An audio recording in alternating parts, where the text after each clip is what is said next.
Frida Kahlo, fíjate, es bien interesante también, porque Frida es famosísima como pintora, ¿no? Sí. Todo el mundo lo ubica así. Pero ella también era gran escritora, tenía una muy buena pluma, ¿no? Si uno ve sus cartas, si uno ve sus diarios, sí. Incluso ella llega a publicar poemas muy joven en el Universal Ilustrado. Entonces, esa combinación de escritura y pintura es algo muy propio también del surrealismo. Pero bueno, sí llama la atención que Alice Raon se convierte en pintora en México. Sí, pareciera, o sea, me llama la atención esto que mencionas, Beca, sobre cómo es muy usual, ¿no?, en esta época que los surrealistas exploren diversos géneros, diversas plataformas, materiales incluso, como si antes la noción de artista fuera un poco más global y amplia, ¿no? Sin tanta preocupación quizá por entrar en una categoría o por tener como hasta una marca, ¿no? Como ahora creo que hay más conciencia de los autores y artistas de qué es lo que están planteando, ¿no? Y antes creo que esa fluidez permitía, pues también era parte de la experimentación, ¿no?, que planteaba el surrealismo, de vamos a descolocar las formas, ¿no? Sí. Y quizás esta vuelta también a lo primitivo o a otros momentos de la cultura, no occidentales también, implicaba eso, ¿no?, revalorar lo presente. Y bueno, también por el tema histórico, ¿no?, Europa destruida, creo que les exigía buscar otras formas.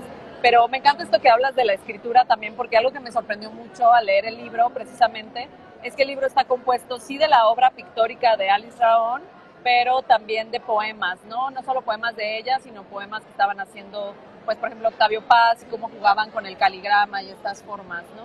Sí. Pero sí. Y fíjate que ahí a mí algo que me llamó la atención, que yo desconocía, pero lo aprendí gracias al libro, sí, y ahora me hace mucho sentido, es que Alice Raon admiraba mucho a Joan Miró. Claro. Y en su obra se ve eso, ¿no? Y Miró creo que tiene esta parte también muy, muy típica del surrealismo, de lo automático en el trabajo creativo. Claro, claro. Y ahí es donde creo que la escritura y la pintura se encuentran mucho en el surrealismo.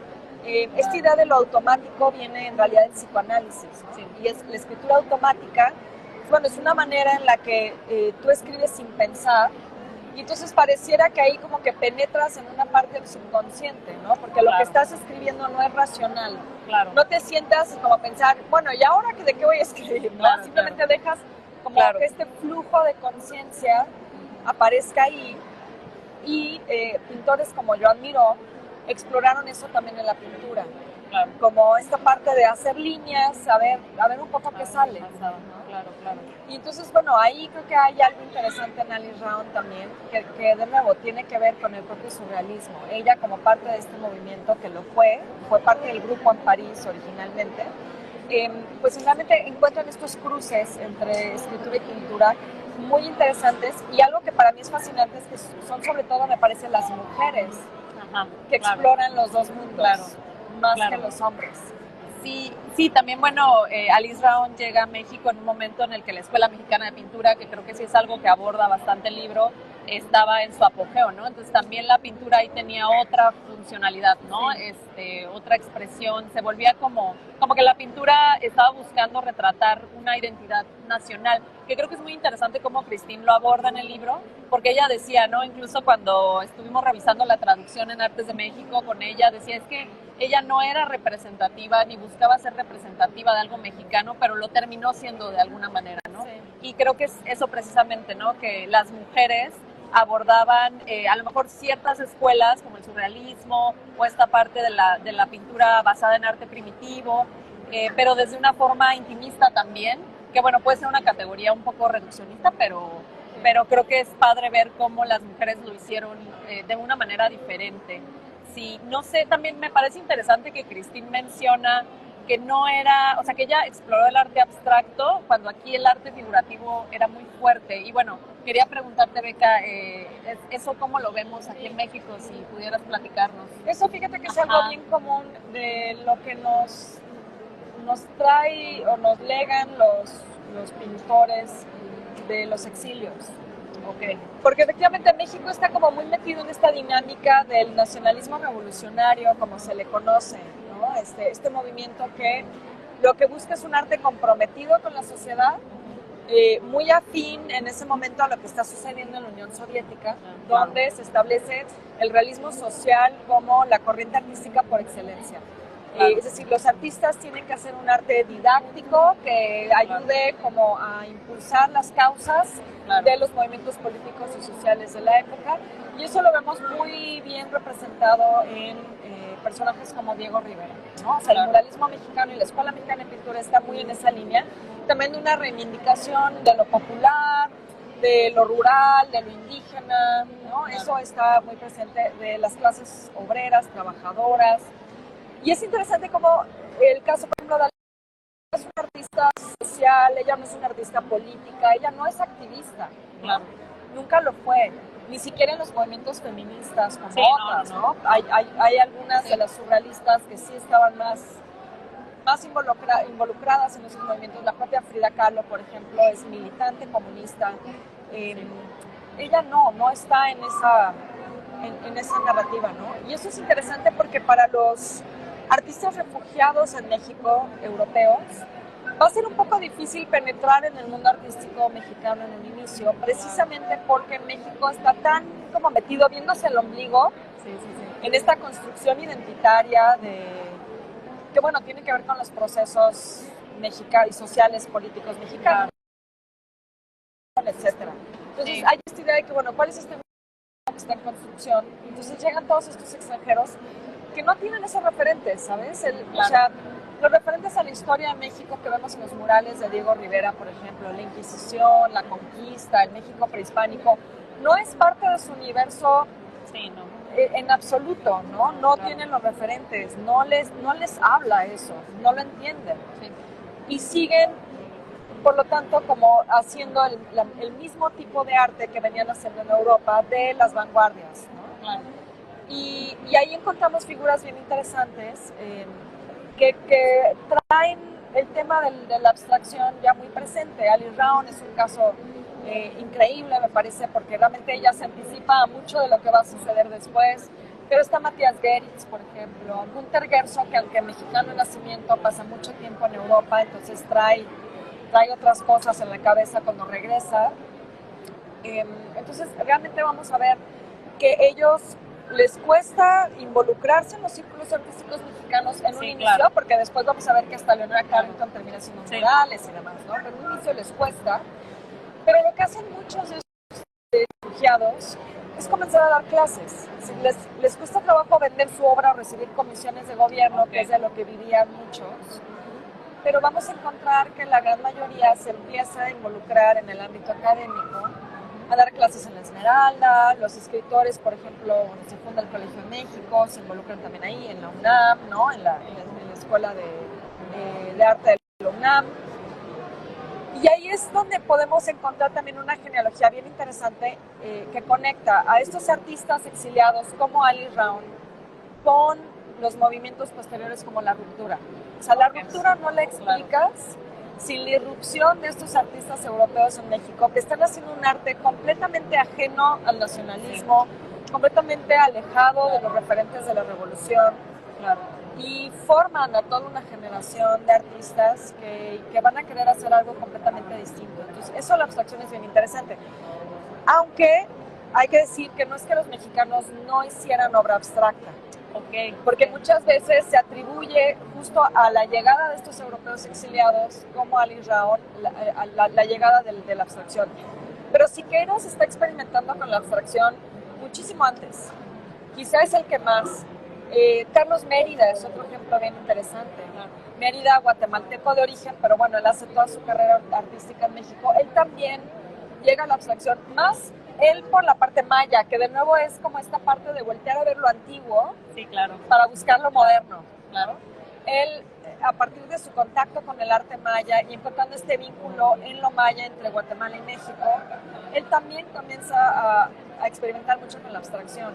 Pero definitivamente va a ser la llegada de estos refugiados como Alice Raun o ese grupo que realmente vamos a empezar a ver que en México la abstracción cobra ya carta de naturalización.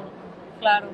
Oye, Beca, qué interesante. ¿Y tú dirías que podrías compartirnos un poco más sobre, habría diferencias sustanciales entre la abstracción que se estaba haciendo en México en ese momento y lo que traen estos artistas exiliados? O sea, ¿cuál dirías que hay alguna diferencia notable?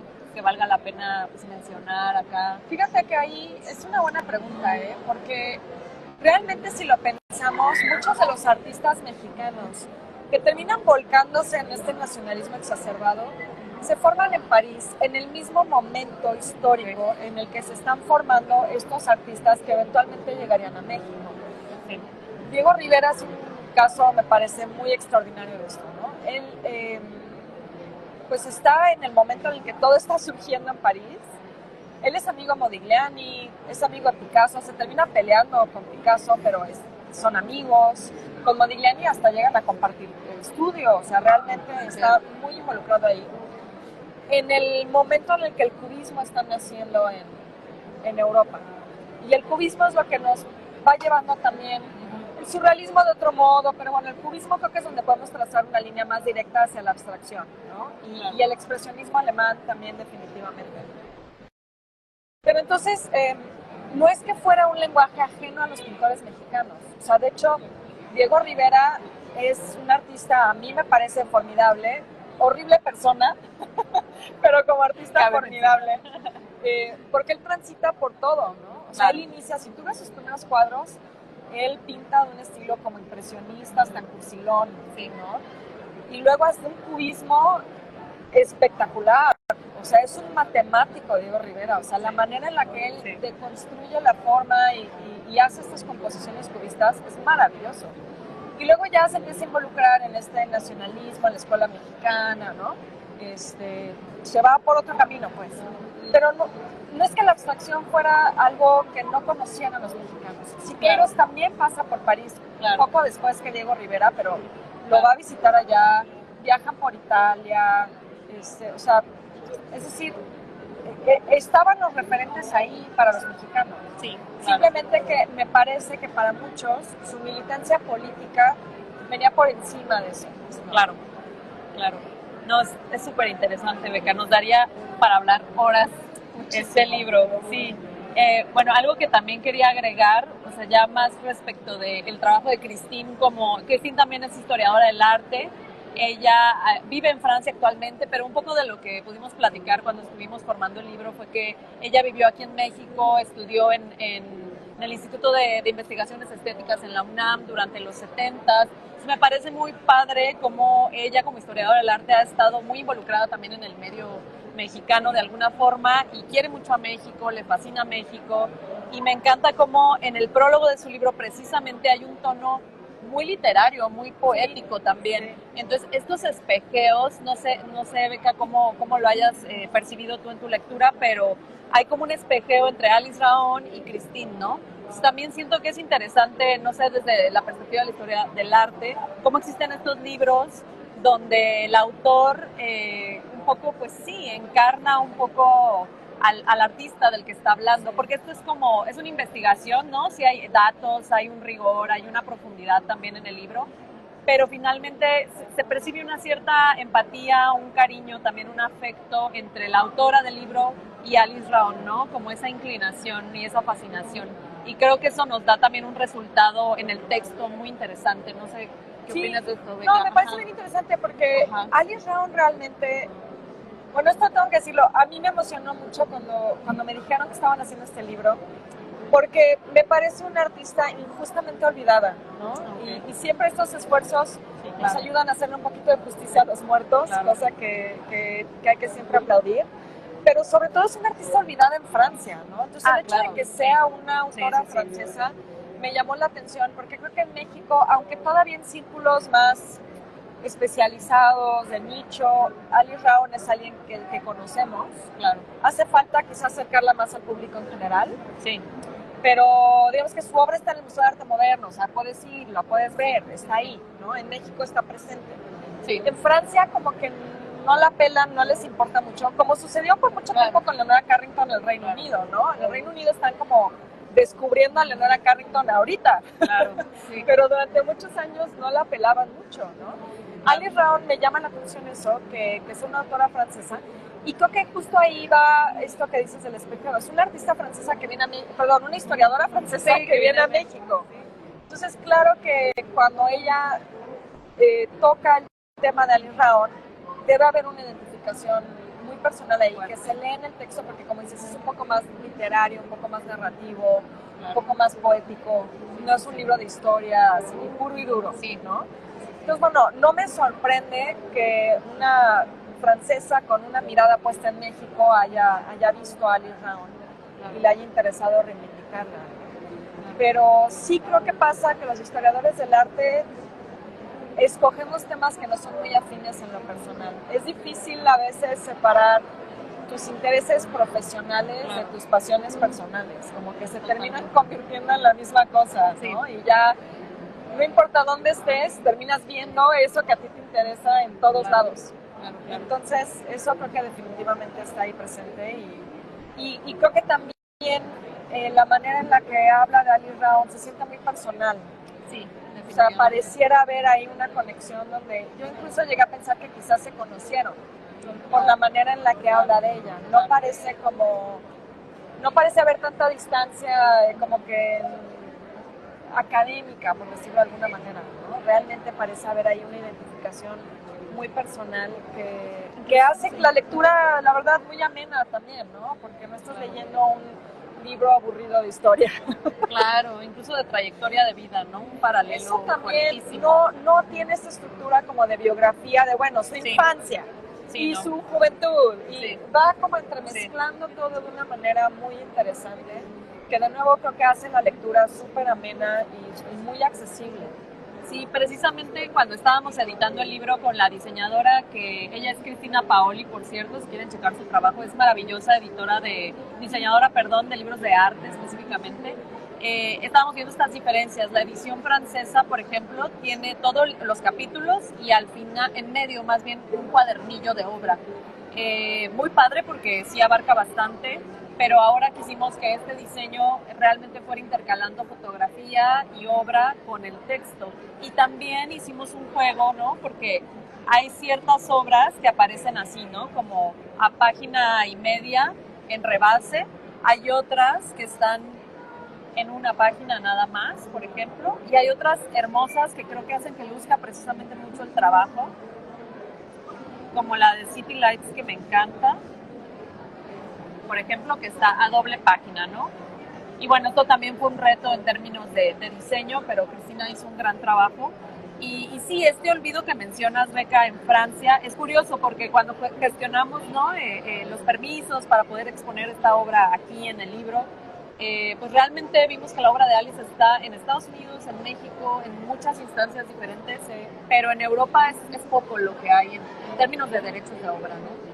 Sí, también no sé, me pregunto si de pronto puede ser porque está como entre un mundo y otro, ¿no? Porque su pintura a mí me parece fascinante en eso.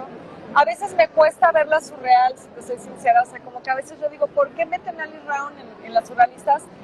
Claro que fue parte del grupo, pero hay una cosa como de también querer entender casi antropológicamente la cultura mexicana. Sí.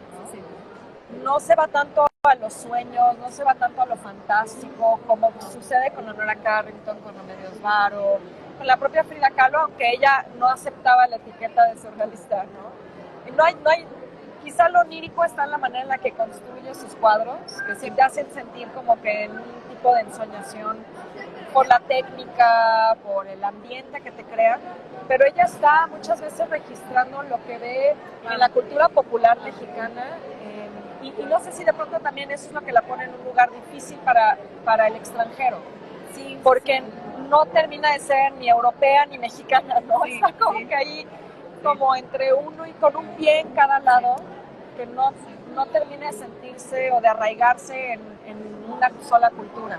Sí, precisamente creo que sí se separa en algún momento, creo que Cristina lo aborda de pronto, cómo sí se separa del surrealismo, también después de que termina con su esposo, su pareja, Palen, y como que se distancia, pero me encanta esto que dices de la mirada antropológica y de que la ensoñación está ahí también.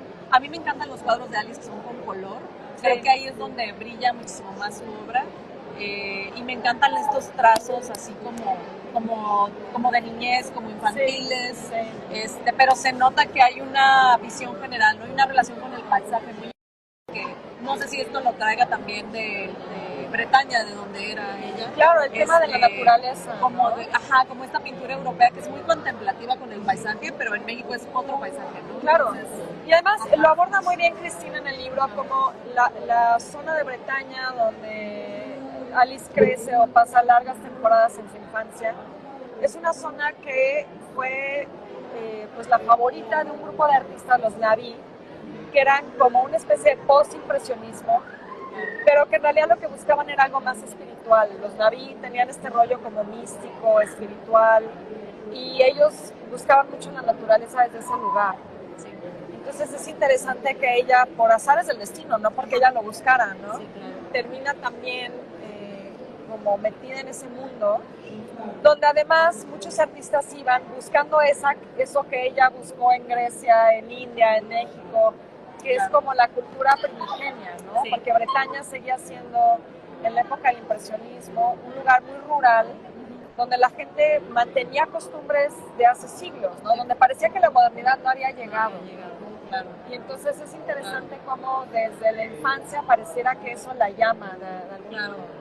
Claro, pensar que es como estos lobos solitarios, ¿no? Que les llaman, porque también un poco así terminó su vida, ¿no? O sea, al final no terminó de adecuarse a ningún movimiento per se, y también al final de su vida pues vivió un poco en aislamiento. Podríamos decir que el aislamiento también fue parte de su experiencia como artista, y hay una relación interesante ahí.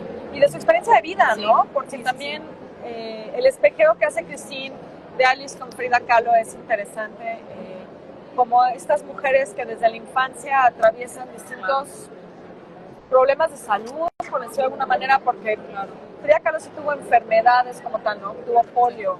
El tema de Alice era más fracturas, ¿no? Problemas azarosos de pronto, pero que le implicaron largas temporadas en su infancia de encierro y de aislamiento.